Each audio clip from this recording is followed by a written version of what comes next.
Okay, so we want to find the inverse of this function. It's f of x is equal to x square root of x. So the idea of the inverse is we want to know what will undo this operation. So for example, if g of x is equal to x plus 3, g inverse of x would be x minus 3. We just want to figure out how do we undo what's being done to x. This one's a little more complicated than x plus 3, but it's not too bad. So for the first step, let's think of this as y equals x root x. And then whenever you're finding inverses, we're going to swap x and y.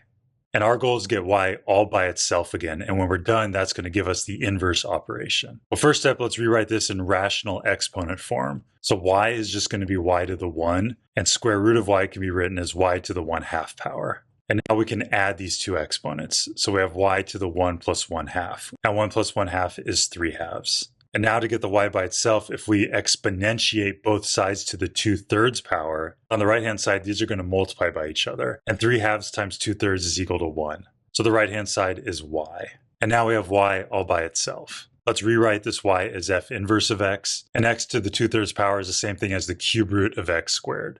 And to do the change from there to there, I use these notes right here, the notes for rational exponents. And this is the answer to our question. Let's put a box around it. If you guys want to try more of these inverse problems, I have this page on andymath.com. The link is in the description. How exciting.